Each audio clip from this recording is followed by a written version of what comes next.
Hello, welcome. Let's try to solve another Leetcode problem. 1265. Print immutable linked list in reverse.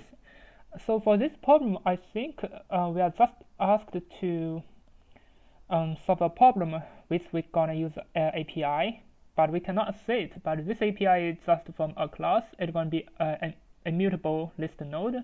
So this means that if it is a linked list node, it is immutable. We cannot change it. So for example, if the list is 1, 2, 3, and it is fixed and we cannot change it. But we have two methods. So the first method is the print value, so we can print out the value like 1, 2, 3, or we can get the get next method. We can get the we can use this one to get the return the next node. Yeah. So we're gonna use those kind of two methods to solve the problem.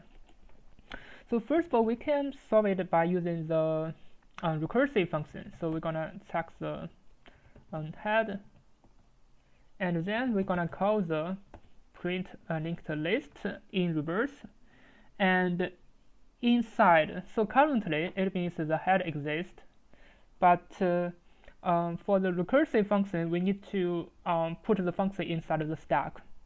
So we're gonna call linked list in reverse until we go to the final return if there's no head dot if the head is none. If it is none, we will not check it. Yeah. So if there's after that everything would be inside the stack, and then we just need to pop out the stack. So the stack gonna pop out from the top to the bottom, but the value printed out gonna be from the bottom to the top. So from here we can directly get the value.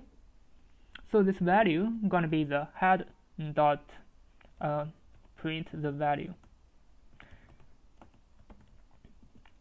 Yeah. So I think this is gonna be the final solution. Let's just use an example like I think let's just use an example like 1 and 2 maybe. So for example, we have the node 1 and 2. Now, if there's a head, this means this is 1, and we're gonna call the function, and gonna head dot get next. It's gonna be this node 2 inside of the function, and then we're gonna check the head. If this is a head, we're gonna call the function get next. The get next gonna be none because there's nothing. Yeah. So after the function calls, we're gonna go back. So first of all, we're gonna print this node 2. And then we're gonna print out this node 1. So this is the whole operation. So this is like a reverse, because basically for the function calls, for the recursive function, basically, we are using the function stack, and it's gonna be deeper and deeper and deeper. But while we print out the value, it's gonna be from the bottom up. So this is why it is a reverse operation.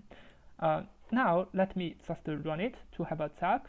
As you can see, it works. Now let me just submit it. As you can see, it passed all testing cases, and it is pretty fast, and because the time and space complexity is going to be O(n). Now let's just try to use another method. So this is going to be the iteration. So for the iteration, it's going to be the same.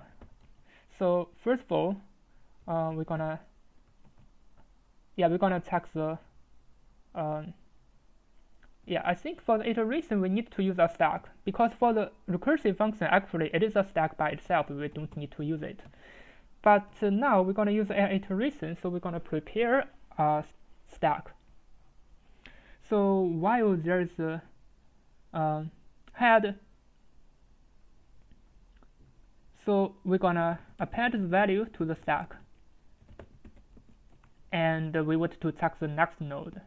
So the head is going to be updated to head dot get next. Yeah. Now inside of the stack, it's going to be everything we need. We just need to check the stack. It's going to be the stack dot pop. So it's going to be pop for the last node. For example, it's going to be this node 4. But it's going to have a method. Basically, this node have a method because it is the immutable list node. So we're going to use the print value method, basically. Yeah, so this is the operation about the iteration, as you can see. And for this one, it is the immutable list node. And we just needed to understand how to use it directly.